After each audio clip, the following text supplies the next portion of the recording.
이 말씀을 가지고 풍성한 삶을 위하여 라는 제목으로 함께 은혜를 나누고자 합니다. 풍성한 삶. 사실 있을 때는 그 가치를 몰랐다가 그것을 빼앗겼을 때 그것이 얼마나 나에게 소중한 것이었는가라는 것을 느끼게 되는 경우가 있습니다. 코로나19를 통해서 우리가 많은 것을 빼앗기고 제한된 시간들을 보내오면서 우리가 깨달은 것이 있는데요. 그것이 바로 공동체의 소중함입니다. 함께 있는 것, 공동체의 소중함이죠. 오늘은 특별히 오랜만에 우리 다시 공동체가 모이는 대면 예배를 시작한 첫날이기 때문에 평소 하던 큐티 본문 대신에 에베소서 말씀을 통해서 그 공동체의 축복을 함께 나누려고 합니다. 교회 그리고 이 공동체를 이야기함에 있어서 빼놓을 수 없는 성경이 바로 오늘 우리가 읽었던 에베소서입니다. 이 에베소서는 그야말로 공동체의 아름다움과 공동체를 통하여 누리는 그 축복을 노래하고 있는 사도 바울의 편지입니다. 에베소서 1장 3절, 이 에베소서 그 편지의 제일 앞부분인데요. 찬송하리로다 하나님 곧 우리 주 예수 그리스도의 아버지께서 그리스도 안에서 하늘에 속한 모든 신령한 복을 우리에게 주시되. 자, 처음부터 막 감격이 느껴지지 않습니까? 편지 서두부터 찬송하리로다. 이것은 할렐루야라고 하는 의미죠. 실제로 에베소서를 읽다 보면은 막 가슴이 벅차오르는 느낌이 있습니다. 기쁨, 풍성함, 충만함, 이런 단어들이 성경 곳곳에서 튀어나옵니다. 어떻게 사도 바울은 이러한 기쁨의 편지를 에베소 성도들을 위해서 쓸 수 있었을까요? 이런 편지를 나도 한번 평생에 한번 써볼 수 있다면 얼마나 좋을까, 이런 마음이 듭니다. 그런데 그 비결을, 그 사도 바울의 풍성한 삶의 비결을 바로 자신은 비밀을 깨달았기 때문이다 라고 그렇게 고백하고 있습니다. 비밀을 알았기 때문에. 여러분들은 혹시 비밀을 누구에게 털어놓거나 혹시 누구로부터 비밀을 들은 적이 있으십니까? 비밀을 말하는 사람들은 아무한테나 그것을 털어놓지 않습니다. 아주 특별한 사람에게만 그 비밀을 털어놓습니다. 자, 그렇기 때문에 누가 나한테 이거 비밀인데 그러면서 비밀을 알려주면은 괜히 마음이 뿌듯하고 기쁩니다. 우리가 좀 그래도 내가 특별한 사람인가 보구나, 이런 생각들이 들게 되죠. 마가복음 4장 11절에는 예수님께서 우리에게 말씀하시는 내용이 있는데요. 이르시되 하나님 나라의 비밀을 너희에게는 주었으나 외인에게는 모든 것을 비유로 하나니. 이방인들에게는, 모르는 사람들에게, 믿지 않는 사람들에게는 모르도록 비유로 얘기하고 너희한테는 비밀을 알려준다, 그렇게 말씀하십니다. 하나님 나라의 비밀을 저와 여러분들에게 주셨습니다. 하나님께 있어서 우리는 비밀을 서로 털어놓을 만한 그러한 특별한 존재들이라는 것입니다. 사도 바울도 그것을 분명하게 깨닫고 있었습니다. 나는 하나님과 특별한 관계가 되었다. 그리스도의 비밀을 안 것 때문에 나는 지금 너무나 기쁘다. 그래서 찬송하리로다. 이렇게 고백할 수 있었던 것입니다. 오늘 본문 3절과 4절입니다. 곧 계시로 내게 비밀을 알게 하신 것은 내가 먼저 간단히 기록함과 같으니 그것을 읽으면 내가 그리스도의 비밀을 깨달은 것을 너희가 알 수 있으리라. 자, 어떤 신학자들은 이 구절 때문에 아마도 에베소 교회에 보낸 사도 바울의 먼저 보낸 편지가 또 있었을 것이다, 이렇게 추측하는 사람들도 있습니다. 내가 먼저 간단히 기록함과 같으니, 그것 때문에. 물론 그렇게 생각할 수도 있을 것입니다. 그래서 이 편지는 어쩌면은 에베소 후서이다 라고 이야기하는 사람들도 있는데요. 그런 가능성도 배제할 수는 없을 것입니다. 하지만 편지 앞부분에 나와 있는 에베소서 1장에서 잠깐 사도 바울이 언급했던 그 비밀에 관한 말씀이라는 해석이 더 타당할 것 같습니다. 1장 7절에서 9절입니다. 바로 여기를 말하는 거죠. 우리는 그리스도 안에서 그의 은혜의 풍성함을 따라 그의 피로 말미암아 속량 곧 죄 사함을 받았느니라. 이는 그가 모든 지혜와 총명을 우리에게 넘치게 하사 그 뜻의 비밀을 우리에게 알리신 것이요. 그 비밀을 말하는 거죠. 하나님의 은혜가 너무 크고 풍성해서 그것으로 인해서 우리가 죄 사함을 받은 것, 용서함 받은 것, 이것이 바로 비밀의 내용이라는 것입니다. 그리고 사도 바울은 그 비밀을 깨달은 것 때문에 풍성한 삶을 살고 있는 그 감격을 지금 계속해서 노래하고 있는 것입니다. 자, 여러분은 어떻습니까? 여러분은 그 비밀을 깨달으셨나요? 풍성한 삶을 살고 계십니까? 물론 저는 여러분 모두가 그러한 삶을 이미 살고 있는 분들이라고 확신합니다. 사실 세상 사람들은 그 비밀을 모릅니다. 그거에 대해서 이해할 수가 없어요. 비밀이기 때문에. 교회를 향해서 그렇기 때문에 그 사람들은 이렇게 이야기합니다. 아이고, 이 힘든 상황에 쟤네들은 왜 그렇게 길을 써서 만나려고 하는 거야? 왜 그렇게 길을 써서 모이려고 하는 거야? 이렇게 이야기들을 합니다. 왜요? 그 삶의 기쁨과 그 풍성함을 그 사람들은 상상도 할 수 없기 때문에 그런 얘기를 하는 것입니다. 비밀을 모르니까. 자, 그렇다면은 오늘 이 본문을 통해서 그 풍성한 삶이란 어떤 삶인가? 풍성한 삶의 정의에 대해서 우리가 먼저 나누기를 원합니다. 첫 번째로 풍성한 삶이란 무엇인가입니다. 자, 먼저 풍성하다라는 이 단어, 이것은 넉넉하고 많다, 넉넉하고 많다라는 뜻을 가지고 있습니다. 그런데 이것이 꼭 양적으로 물질적으로 풍부하거나 많다고 해서 항상 그것을 풍성하다라고 표현하지는 않는다고 하는 것입니다. 그렇게 따진다면은 사실 지금이 딱 풍성한 때 아니겠습니까? 들에는 벼가 있고 오곡백과가 풍성한 그러한 추수의 계절, 풍성한 가을이어야 맞습니다. 하지만 지금 우리는 여러 가지 이유 때문에 풍성은커녕 팍팍한 일상이고요. 아직도 여전히 불안한 일상을 살고 있습니다. 그러므로 이 풍성하다라는 것은 어떤 물리적인 양보다는 그 상황을 받아들이는 우리의 마음의 상태, 우리의 마음과 더 관련이 있다라는 사실을 알 수 있습니다. 빌립보서 4장 11절, 이것도 역시 사도 바울이 고백하고 있는 건데요. 이런 말씀이 있습니다. 내가 궁핍함으로 말하는 것이 아니니라 어떠한 형편에든지 나는 자족하기를 배웠노니. 어떠한 형편이든지 나는 자족하기를 배웠다. 사도 바울이 그렇게 고백을 하고 있는데요. 이 자족하다라는 말이 사실은 넉넉하다, 충분하다, 풍성하다라는 뜻입니다. 즉 풍성한 삶은 어떠한 형편 속에서도, 즉 어떠한 환경에서도 그 환경에 휘둘리지 않는 삶이라고 하는 것입니다. 지금 이 에베소 교회를 향한 편지를 쓰고 있는 사도 바울의 환경이, 그의 형편이 어떤지 여러분들 잘 아시죠?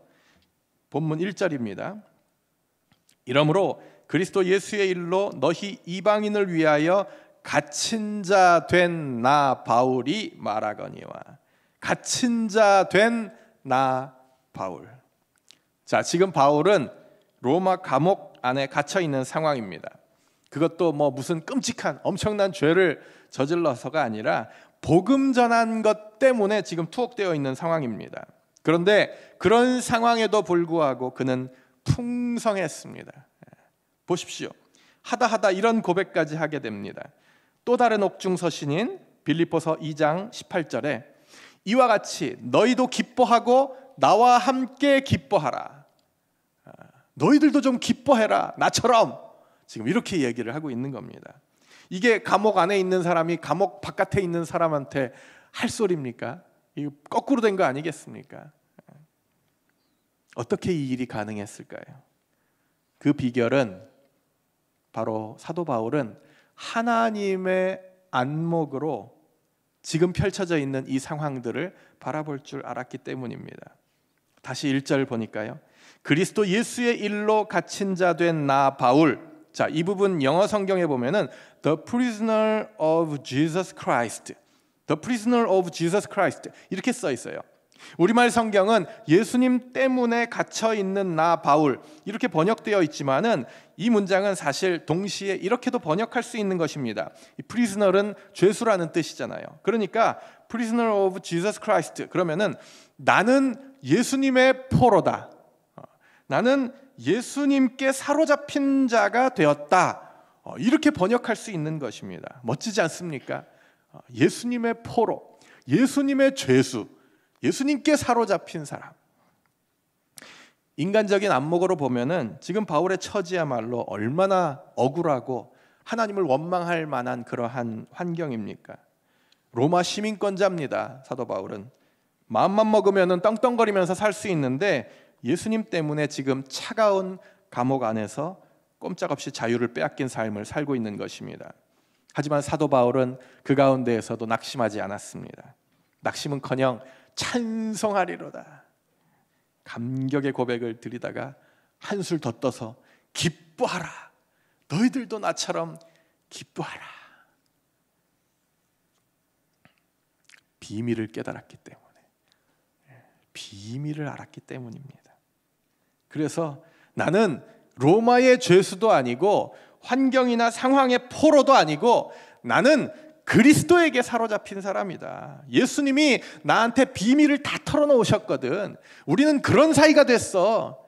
그래서 나는 이제는 예수님의 포로다. 이런 감격의 고백을 드릴 수 있었던 것입니다. 복음의 비밀을 깨달은 사람들에게 주어지는 가장 큰 혜택은 바로 이 환경을 초월하는 기쁨입니다. 그리고 그게 풍성한 삶입니다. 13절입니다. 그러므로 너희에게 구하노니 너희를 위한 나의 여러 환난에 대하여 낙심하지 말라. 이는 너희의 영광이니라. 얘들아, 성도들아, 지금 내 상황 때문에 염려하지 마, 걱정하지 마. 이 환난이 사실은 너희의 영광이 될 거야. 지금은 환난처럼 보이지만 이것이 나중에는 영광으로 반짝반짝 빛나게 될 거야. 이렇게 고백하고 있는 것입니다. 사랑하는 여러분, 혹시 여러분들 가운데에 지금 상황과 환경 가운데에 매몰되어서 낙심하고 있는 분이 계십니까? 환난 가운데 주저앉아서 원망하고 있는 분들이 계십니까? 그렇다면 여러분의 시선을 들어서 하나님의 안목으로 지금 내 눈앞에 있는 이 상황들을 다시 한번 바라볼 수 있기를 주님의 이름으로 축복합니다. 달리 보일 것입니다. 하나님의 안목으로 볼 수만 있다면 그것은 여러분의 영광이 될 것입니다. 아멘. 두 번째로, 자, 그렇다면은 그 풍성한 삶을 어떻게 소유할 수 있을까? 이거 굉장히 중요한 문제입니다. 그 풍성한 삶을 어떻게 소유할 수 있나? 한마디로 말한다면은 복음이죠. 복음을 가지고 우리가 그런 풍성한 삶을 소유할 수 있습니다. 복음이 그 삶을 가능케 합니다. 오늘 본문에도 그렇게 말하고 있습니다. 6절 전반 부분, 이는 이방인들이 복음으로 말미암아 이 풍성한 삶을 누릴 수 있다. 이렇게 이야기를 합니다. 복음으로 말미암아. 그런데 사실 그건 너무 당연한 거고요. 우리가 너무나 잘 알고 있는 사실이죠. 그리고 너무나 넓은 개념입니다. 복음이 우리를 풍성하게 한다. 맞는 말이지만은 사실은 너무나 뜬금없는 그런 말일 수가 있잖아요. 자, 그렇다면은 더 구체적으로 어떤 방식으로 복음이 우리의 삶에 그러한 풍성함을 가져다 줄 수 있을까요? 그 바로 뒤에 나오는 말씀이 우리에게 힌트를 던져줍니다. 6절의 뒷부분입니다. 그리스도 예수 안에서 함께 상속자가 되고 함께 지체가 되고 함께 약속에 참여하는 자가 됨이라. 아멘. 조금 이상하지 않습니까? 조금 이렇게 매끄럽지 않잖아요, 문장이. 함께. 원래는 그냥 처음에 함께 한 다음에 상속자가 되고 지체가 되고 약속에 참여하는 자가 됨이라 이래도 되는데 굳이 함께 상속자가 되고 함께 지체가 되고 함께 약속에 참여하는 자가 됨이라 이렇게 이야기를 하고 있습니다. 그런데 우리 성경이 그렇게 한 이유가 있습니다. 헬라어 원어 성경도 그렇게 되어 있거든요. 함께 함께 함께, 이것이 계속해서 같이 나오고 있습니다. 이 함께, 물론 이것은 그리스도와의 연합, 그 함께를 말하는 뜻도 되지만 동시에 복음은 특별히 공동체를 통해서 누릴 수 있다라고 하는 사실을 강조하기 위해서 오늘 이 본문을 주신 것입니다. 풍성한 삶은 함께 할 때 가능합니다. 혼자서 안 돼요. 이 세상의 모든 일들을 혼자서 할 수 있지만 안 되는 게 있는데 그게 바로 신앙생활입니다.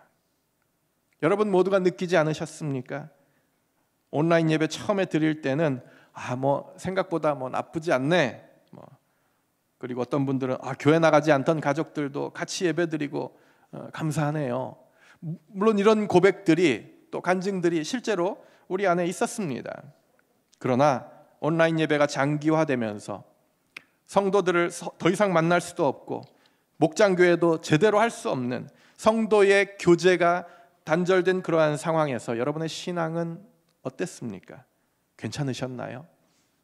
혹시 그동안 한 7, 8개월, 10개월, 거의 10개월 가는 그 시간 동안에 혹시 신앙이 더 좋아지신 분 계십니까? 쉽지 않은 일입니다. 혼자라서 그런 거예요. 그래서 공동체가 소중한 것입니다. 함께가 아니면 그 복음의 풍성함을 결코 누리기 어렵습니다. 그런 면에서 아직도 물론 여전히 많은 제약들이 있지만 이렇게 영한 공동체 안에 다시 들어오신 여러분들을 축복합니다. 축하합니다. 우리 옆에 계신 분들한테 이렇게 한번 고백해 볼까요? 사랑합니다. 당신 덕분이에요. 그렇죠. 함께 있는 이 사람들 때문에 내가 풍성한 삶을 누릴 수 있는 겁니다. 그러니까 여러분 덕분이죠. 물론 앞으로도 상황은 단정 지을 수 없습니다. 예측할 수 없어요. 갑자기 상황이 좋아지거나 갑자기 코로나 이전의 그러한 상황으로 돌아갈 수는 없을 것입니다. 그러므로 우리는 우리의 신앙과 그리고 이 함께하는 이 공동체를 지키기 위해서 더욱 힘써야 합니다. 더욱 서로가 연결되도록 애써야 합니다. 그 어느 때보다도 목자들의 역할이 중요한 때입니다. 비록 상황은 여의치 않지만 함께 상속자 된 우리가 함께 지체가 되고 함께 그 복음의 비밀을 공유하며 나누어야 하는 것입니다. 그럴 때 우리는 함께 풍성한 삶을 누릴 수 있습니다.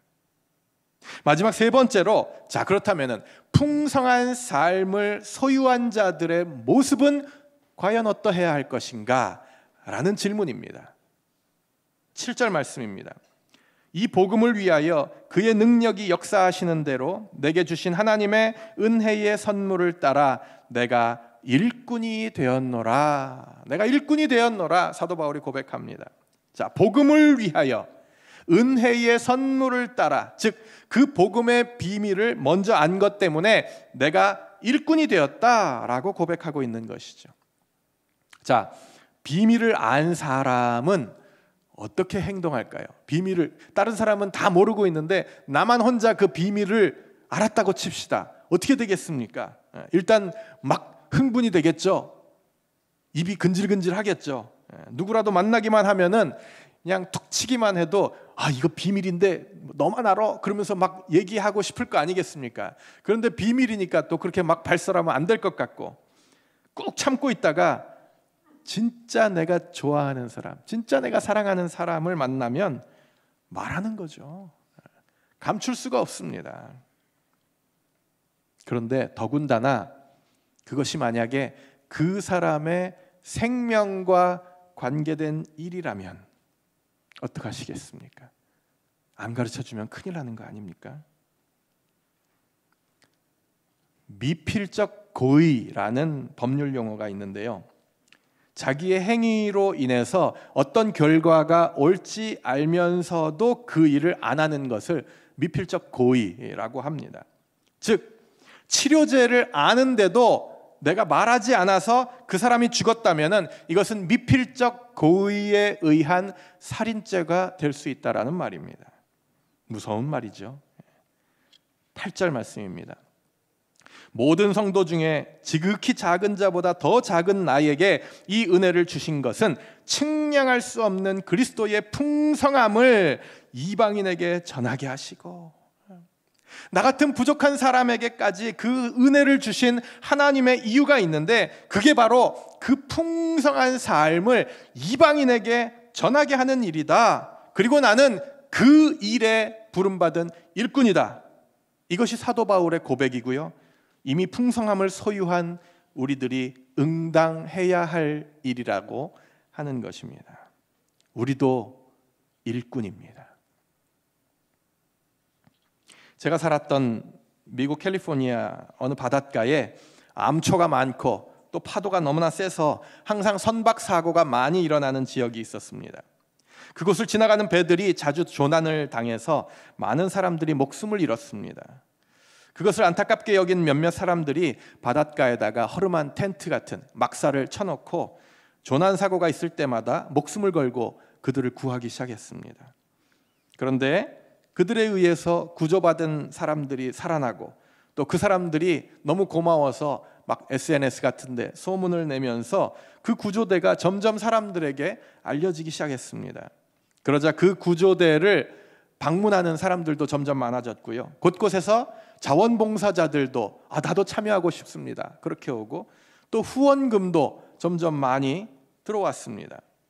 사람들이 많아지고 또 후원금이 많아지니까 이제는 원래 있던 막사도 너무 볼품없고 너무 좁아서 이제는 더 넓은 곳에다가 큰 건물을 지었습니다. 그리고 그 건물을 유지하고 또 후원금을 관리하기 위해서 이제는 풀타임 직원들을 고용합니다. 자, 그러다 보니까 이제 더 이상 그들에게 있어서 가장 중요한 일은 구조하는 일이 아니었습니다. 처음에는 생명을 구하기 위한 목적으로 만들어졌던 구조대가 이제 서서히 동호회 같은 클럽하우스로 변해가고 있었습니다. 어느 날 비바람이 세차게 불던 날이었습니다.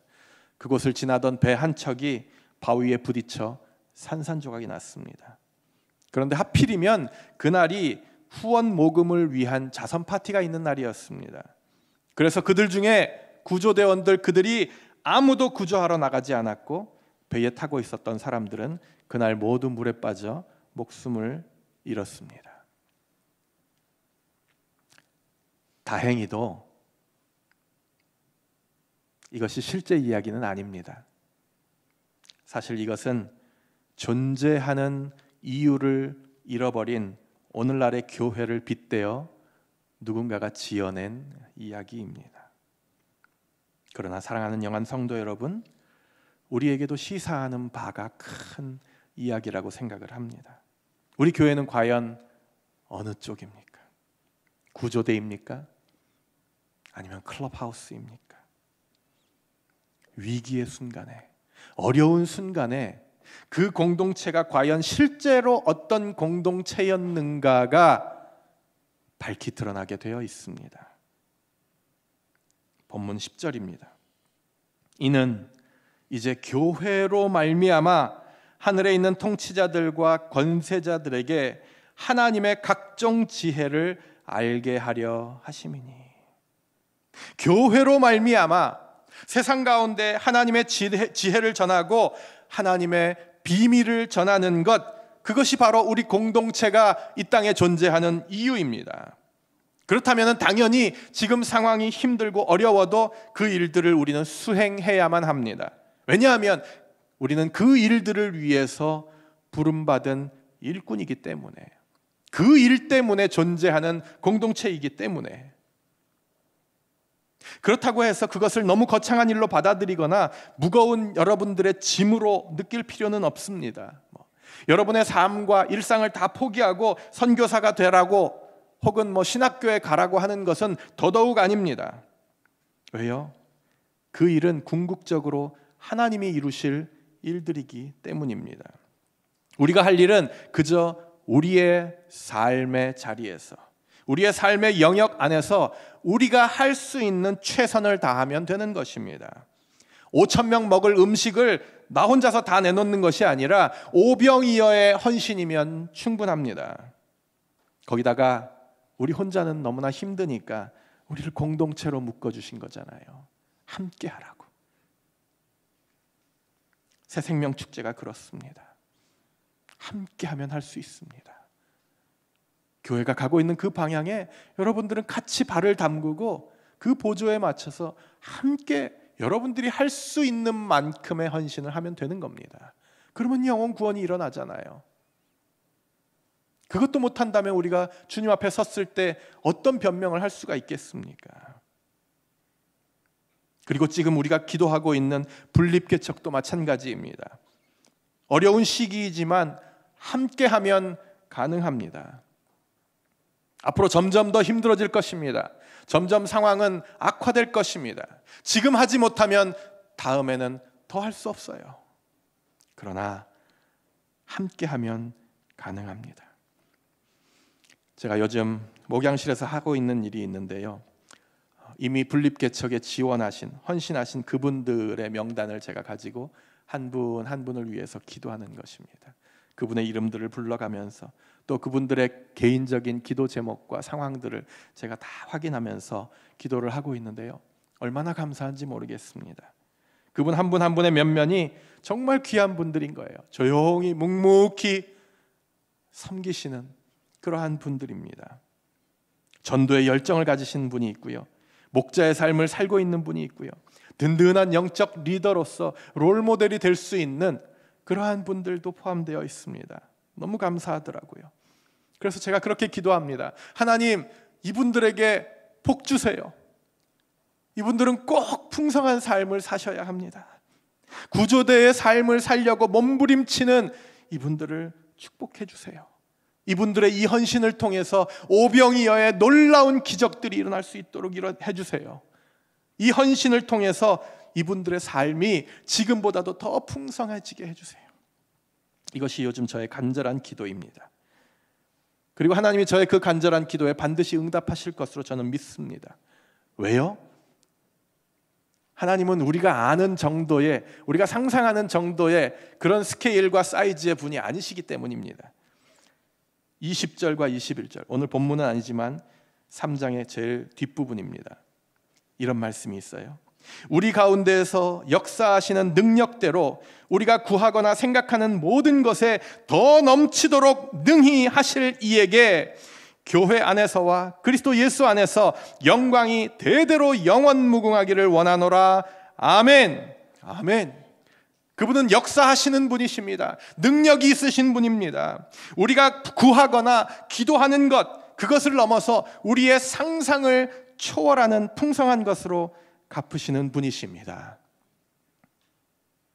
우리가 할 것은 우리의 삶의 영역 안에서 최선을 다한 오병이어를 드리고, 그리고 그 하나님이 하시는 놀라운 일들을 바라보는 것 뿐입니다.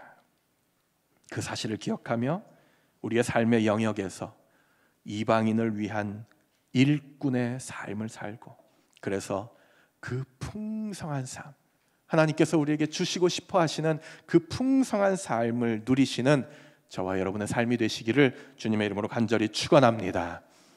우리 기도하시겠습니다.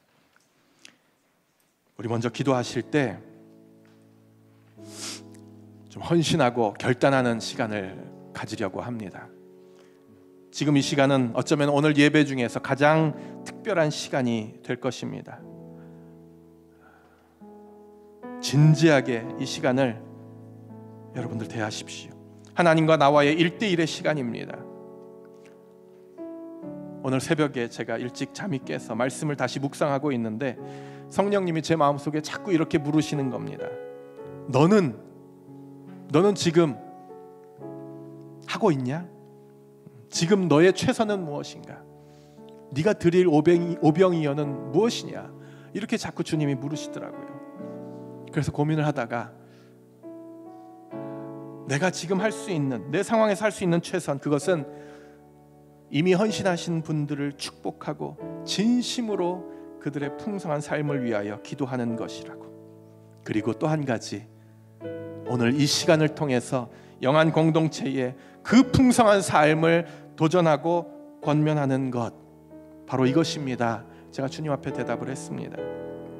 그래서 오늘 이 특별한 시간을 마련하려고 합니다.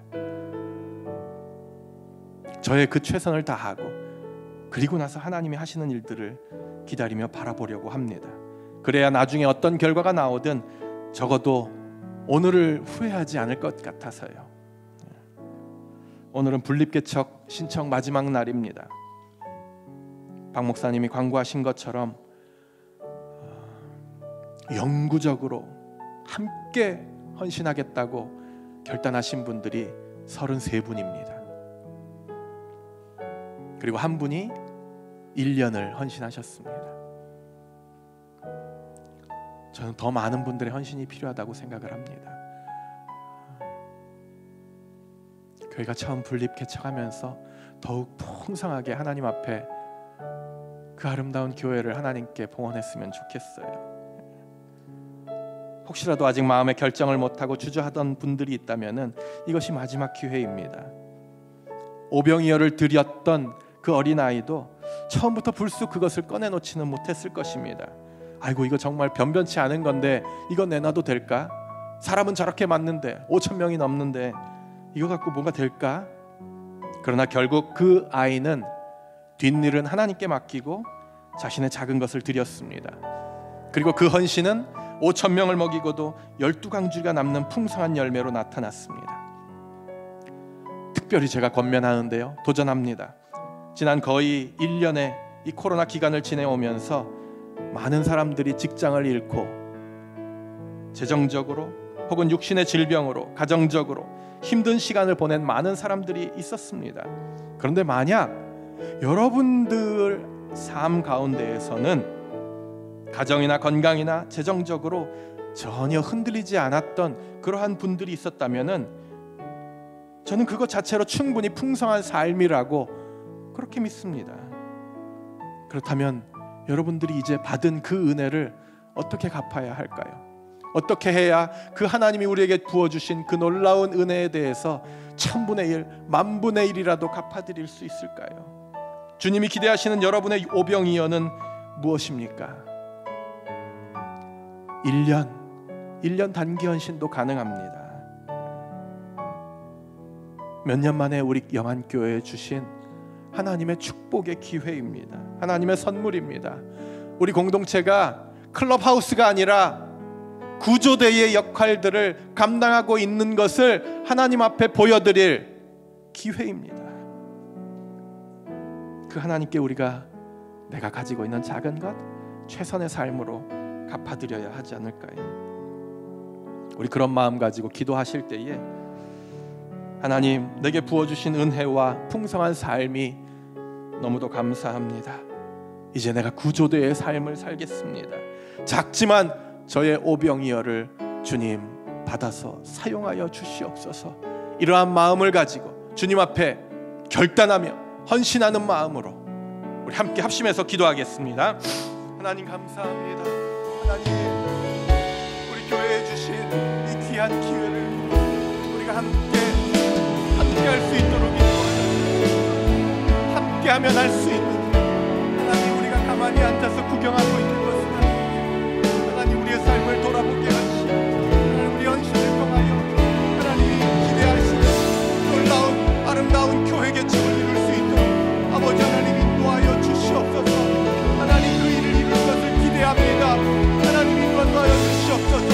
여기 계신 양분의 마음 가운데에 주님 권면하여 주시고 도전하여 주시고 우리가 먼저 그 풍성한 삶을 소유한 사람답게 풍성한 삶을 전하는 우리 모두 되도록 아버지 하나님 인도하여 주시옵소서. 하나님 감사합니다. 우리가 헌신하여 아름다운 교회를 개척할 수 있도록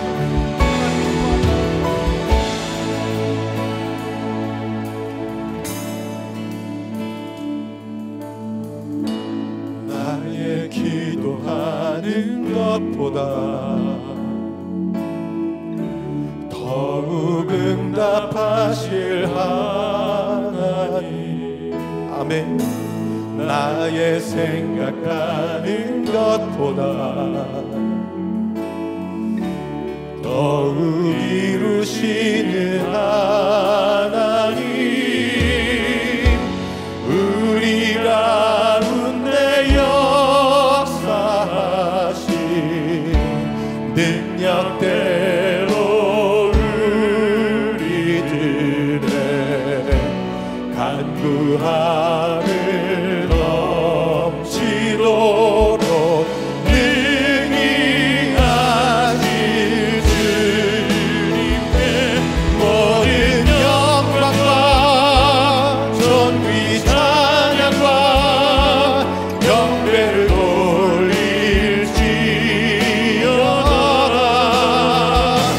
모든 영광과 존귀 찬양과 경배를 돌릴지어다. 모든 영광과 존귀 찬양과 경배를 돌릴지어다.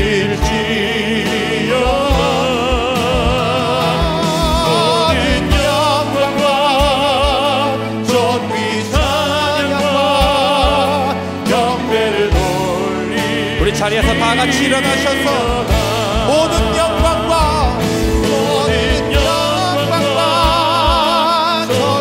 찬양과 경배를 돌릴지어다.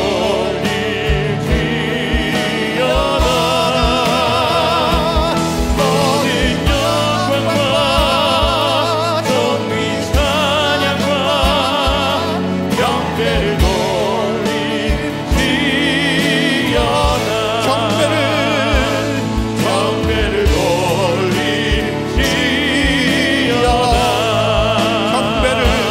경배를 돌릴지어다.